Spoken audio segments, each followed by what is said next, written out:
Guys, so I can't believe that I missed this. So I wanted to go back and I'm going to add like a little continuation.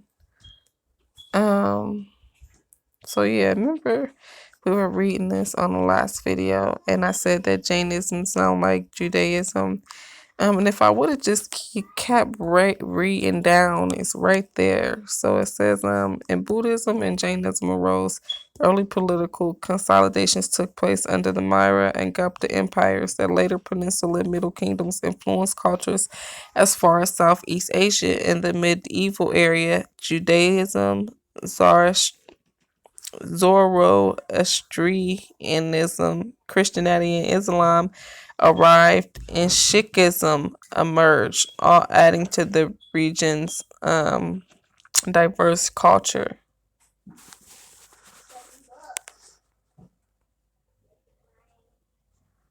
So, yeah.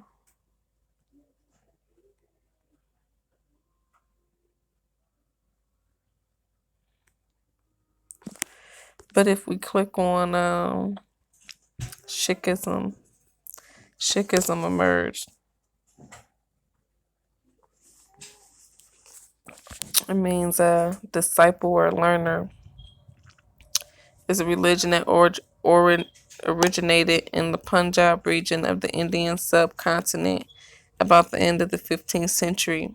It is one of the youngest of the major world religions. The fundamental beliefs of Sikhism articulated in the sacred scripture include constant spiritual Guru Granth Sahib, include constant spiritual meditation of God's name, being guided by the Guru instead of yielding to capriciousness of mind or psyche, living a householder's life instead of monotheism, truthful action to dharma, righteousness, moral duty, being being of selfless service to others, equality of all human beings, and believing in God's grace. So that stood out to me. In the early 21st century, there were nearly 25 million Sikhs worldwide, the great majority of them living in India's state of Punjab. Sikhism is based on the spiritual teachings of the Guru Nanak, the first Guru, and that was through 1469 to 1539, and the nine Sikh Gurus that succeeded him. The 10th Guru, Guru Gobind Singh, named this Sikh scripture Guru Granth Sahib as his successor, terminating the line of human gurus and making the scripture the eternal religious spiritual guide for Sikhs. Sikhism rejects claims that any particular religious tradition has a monopoly on absolute truth. The Sikh scripture opens with Ik Onkar, its move mantra and fundamental prayer about the one supreme being God. Sikhism emphasizes Simran, meditation of the words of the Guru Granth Sahib that can be expressed musically through kirtan or internally through nam japo as a means to feel God's presence. It teaches followers to transform the five thieves: lust, rage, greed, attachment, and ego. Hand in hand, secular life is considered to be intertwined with the spiritual life. Guru Nanak taught that living an active, creative, and practical life of truthfulness, fidelity, self control, and purity is above the metaphysical truth. And the ideal man is one who establishes union with God, knows his wills, and carries out that will. I definitely agree. Guru Hargobind, the sixth Sikh Guru, established the political, temporal, Miri, and the spiritual Piri realms to be mutually coexistent. Sikhism evolved in times of religious persecution. Two of the Sikh gurus, Guru Iran and Guru Tej Bahadur, after they refused to convert to Islam, were tortured and executed by the Mughal rulers. The persecution of the Sikhs triggered the founding of the Khalsa in order to protect the freedom of conscience and religion with qualities of Sant Sifai. The majority of six scriptures were originally written in Gurumaki alphabet, a script standardized by Guru Angad and Landi scripts used in North India.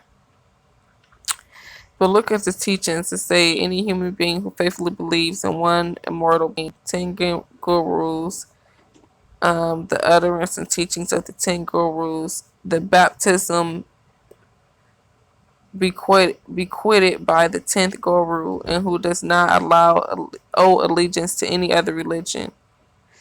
The basis of Sikhism lies in the teachings of Guru Nanak and his successors. Many sources call Sikhism a monotheistic religion, while others call it monistic and pantheistic religion. According to the Ellen Nor Nesbitt English renderings of the Sikhs as a monotheistic religion tend misleading to reinforce a Semitic understanding of monotheism rather than the Guru Nanak's mystical awareness of one that is expressed through many. However, what is not in doubt is the emphasis on the one, and I agree.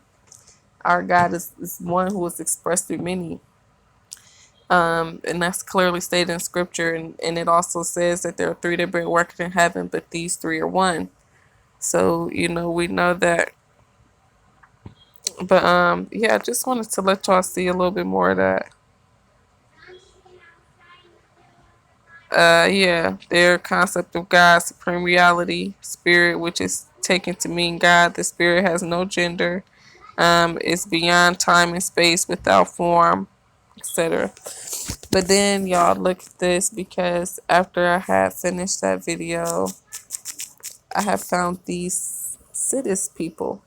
And it's funny because their name is like Habaru.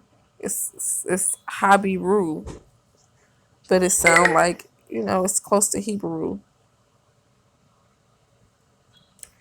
Also known as Sidi, or Habshi, are an ethnic group of inhabiting India and Pakistan.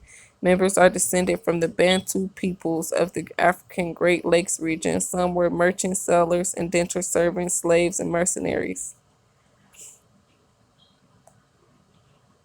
But yeah, you see the little girl there. They say there are conflicting hypotheses on the origin of the name Sidi.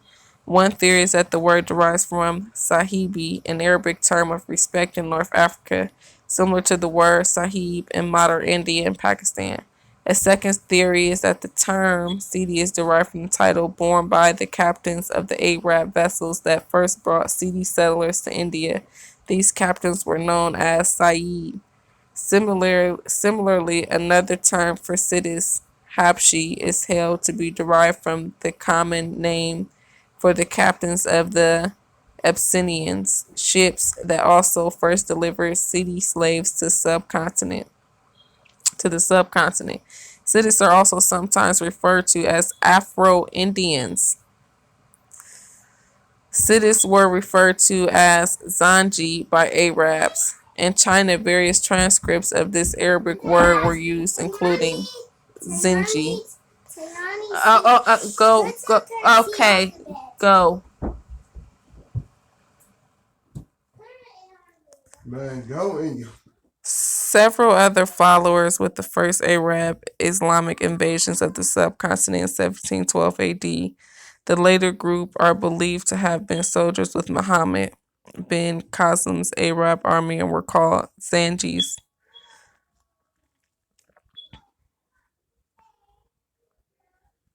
But yeah.